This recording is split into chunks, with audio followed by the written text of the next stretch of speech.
Welcome to this video. आज की इस वीडियो में हम शुरू करने वाले हैं रिएक्ट के नए टॉपिक को।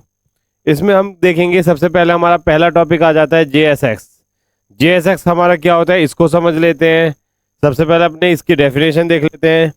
तो JSX की फुल फॉर्म की बात करें तो JSX जावास्क्रिप्ट XML मीन्स आपका क्या हो गया, it is the syntax extension.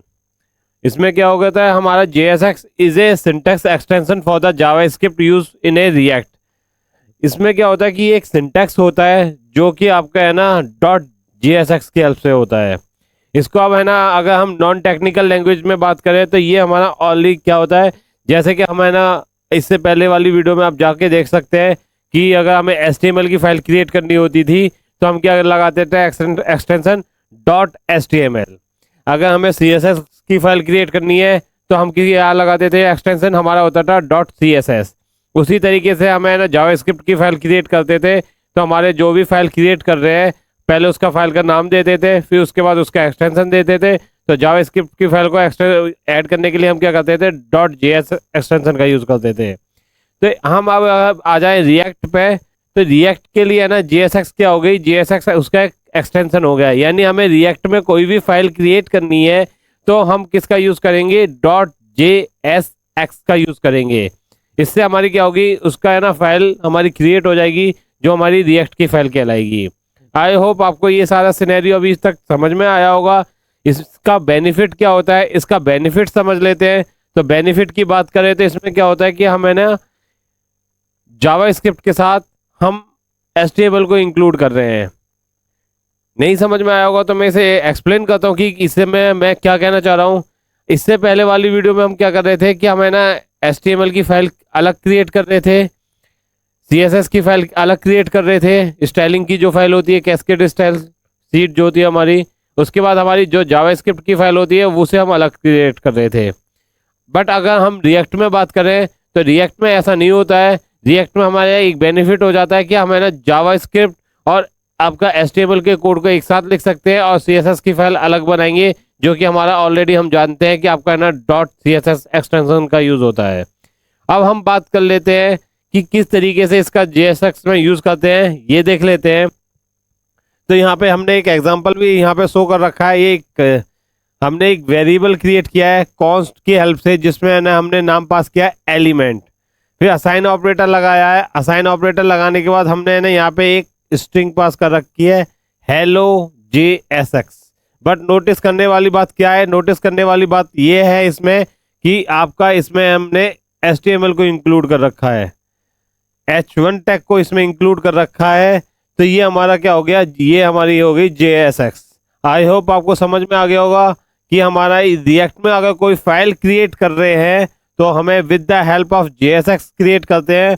उसमें क्या होता है कि उसमें हम है ना अपने HTML कोड को जावास्क्रिप्ट के साथ लिख सकते हैं और आपका जो स्टाइलिंग के लिए होती है उसके लिए हम CSS की फाइल की अलग से क्रिएट करते हैं। ऐसा कि हम ऑलरेडी जानते हैं कि हमारा क्या होता है कि रिएक्ट में है ना हम कंपोनेंट क्रिएट करते हैं हर एक चीज़ के लिए। कंपोनेंट क्रिएट किया हमने, कंपोनेंट क्रिएट करने के बाद इसमें हम क्या करते हैं, इसमें है ना हमें है ना उनकी जो कोडिंग लिखनी है वो किन फाइलों में लिखनी है ये हम आपको बता देते हैं। तो इसके लिए हमारा क्या है, इससे पहले हम क्या करते थे, HTML और CSS और जावास्क्रिप्ट की फाइल अलग क्रिएट करते थे।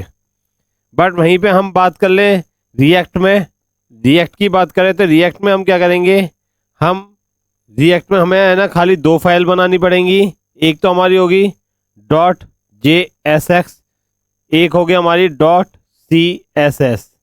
इसमें हम क्या करेंगे, इसमें हमारा है ना HTML और जावास्क्रिप्ट इंक्लूड होगी और इसमें हमारी क्या होगी, जो स्टाइलिंग जो होगी हमारी वो हमारी यहाँ पे इंक्लूड होगी। आई होप आपको है ना सारी चीज़ समझ में आ गई होगी कि JSX हमारा किस लिए यूज़ होता है। इसमें हमारा क्या होता है, ये खाली फाइल क्रिएट होती है जो एक्सटेंशन फाइल होती है हमारी, यानी हमारी जो रिएक्ट की फाइल होती है वो हम है ना JSX की हेल्प से क्रिएट करेंगे। इसमें हम क्या कर सकते हैं, हमने HTML के जो कोड है उसको भी हम है ना जावास्क्रिप्ट के साथ इंक्लूड कर सकते हैं और CSS की फाइल तो हमारी ऑलरेडी अलग ही बनती है। और इसमें हमारा क्या होता है, इसमें है ना क्या प्रेजेंट होता है, एक हमारा रूट एलिमेंट आपका प्रेजेंट होता है।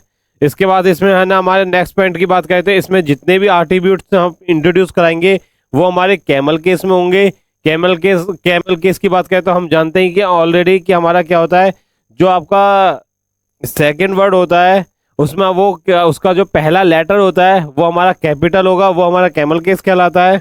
उसके बाद हमारा आ जाता है JavaScript expression in curly braces. हमारी जितनी भी जावा स्क्रिप्ट होगी, जो भी हमारी जावा स्क्रिप्ट होगी JSX में, वो हम किस में इंट्रोड्यूस करा सकते हैं, डायरेक्टली हमारा कर्ली ब्रैकेट में इंट्रोड्यूस करा सकते हैं। ये बात बहुत इंपॉर्टेंट है कि आपको है ना ये ध्यान रखना है कि अगर रिएक्ट में आप है ना कर्ली ब्रैकेट लगा के कोई भी सिंटैक्स लिख रहे हैं यानी जो भी कोड लिख रहे हैं, वो हमारा क्या होगा, वो रिएक्ट है ना जावा स्क्रिप्ट समझेगा। इसे हम आगे जाके एक्सप्लोर करेंगे, यानी एक बार कंप्यूटर स्क्रीन पे भी जाके देखेंगे कि किस तरीके से इसे इंट्रोड्यूस कराएंगे। इसके बाद हम बात कर रहे थे सेल्फ क्लोजिंग टैग। आपके रिएक्ट के फाइल में है ना कि ये क्या होती है, एक सेल्फ क्लोजिंग टैग पे है ना काम करती है। इसमें जितने भी आप टैग इंट्रोड्यूस कराएंगे वो सेल्फ क्लोजिंग टैग को भी है ना एक्सेप्ट करते हैं। इसके बाद इसमें आ जाते हैं नेक्स्ट पॉइंट की बात। तो इसमें है ना कमेंट्स जो हम पास करते हैं, वो कमेंट्स के लिए हमारा क्या होगा, हम इस सिंटैक्स का यूज करेंगे। आई होप आपको सारा सिनेरियो एक बार समझ में आ गया होगा। अब हम है ना अपनी कंप्यूटर स्क्रीन पे जाते हैं और एक दो एग्जांपल कर लेते हैं, जिससे हमारी JSX की जो पॉइंट्स हैं ये क्लियर हो जाएंगे कि हमारा JSX क्या होता है, इसको हम समझ पाएंगे। आइए चलते हैं अपनी कंप्यूटर स्क्रीन पे। आइए अब हम देख लेते हैं किस तरीके से है ना रिएक्ट में अपने JSX को इंट्रोड्यूस करा सकते हैं। इससे पहले वाली वीडियो में हमने देखा था कि किस तरीके से इसमें डाटा फ्लो होता है, यानी आपका किस तरीके से कोड इसमें आपकी फाइलों में है ना ट्रांसफ़र होता है, ये हमने ऑलरेडी देख चुके हैं।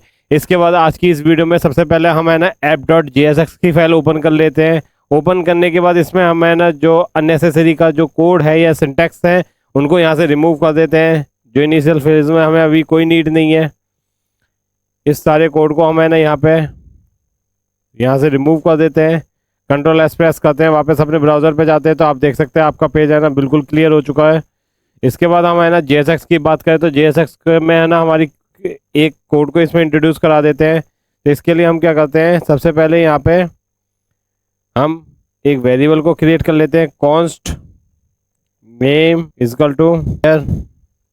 गुरुकुल। इसको टाइप करने के बाद फिर हम है ना अपने रिटर्न वाले सेक्शन में आ जाते हैं। रिटर्न वाले सेक्शन में आने के बाद यहाँ पे हम डिव क्रिएट कर लेते हैं। एक डिव को क्रिएट करने के बाद इसमें हम पहले h1 को टाइप कर देते हैं, h1 को इंट्रोड्यूस करा देते हैं और इसमें हम पास कर देते हैं हेलो।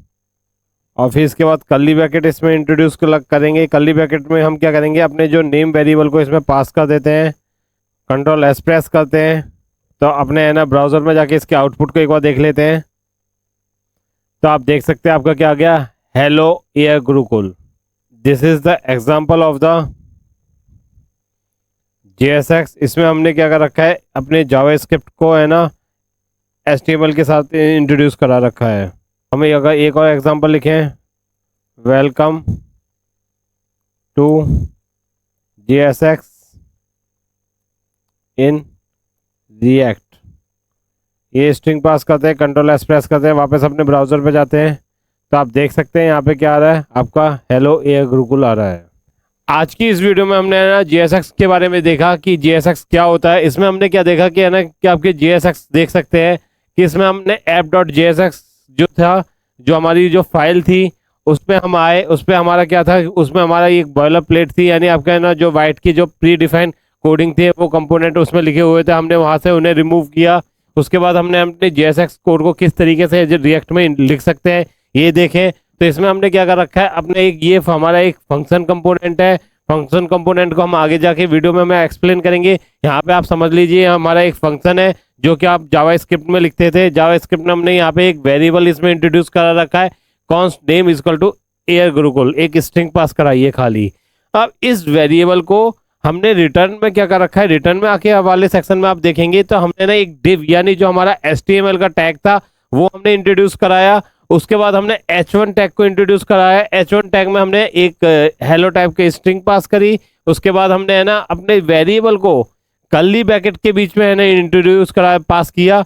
और उसके बाद Ctrl+S प्रेस करने के बाद हम अपने आउटपुट पे क्या देखा, हमारा हेलो एयर गुरुकुल टाइप होकर आया। उसके बाद हमने नेक्स्ट टैग भी इसमें इंट्रोड्यूस करा रखा है, जो नेक्स्ट एग्जांपल था जिसमें welcome to JSX in react, इसे एक सिंपल स्ट्रिंग पास कर दी तो ये भी एक रेंडर हुई। तो सारा का सारी चीज यहाँ पे नोटिस या नहीं ऑब्जर्व करने वाली क्या चीज थी कि हमने जावास्क्रिप्ट के साथ अपने HTML कोड को भी लिखा। तो इस ये हमारा क्या हो गया, ये हमारा JSX हो गया। इसमें हमने है ना एक वेरिएबल को है ना अपने HTML में है ना पास किया, और यहाँ पे पास करने के लिए हमने क्या लगाया, अपने है ना कर्ली ब्रैकेट को इसमें इंट्रोड्यूस कराया, जो कि हम ऑलरेडी बता चुके हैं JSX में कि जहाँ पे हम है ना रिएक्ट में कर्ली ब्रैकेट इंट्रोड्यूस करा रहे हैं, वहाँ पे हम क्या कर रहे हैं, वहाँ पे हम जावास्क्रिप्ट को है ना पास कर रहे हैं। आई होप सारा सिनेरियो आपको है ना, ये सारा सिनेरियो आपको समझ में आ गया होगा। आज की वीडियो अगर आपको पसंद आई हो तो चैनल को सब्सक्राइब कीजिए और वीडियो को लाइक कीजिए। Thank you.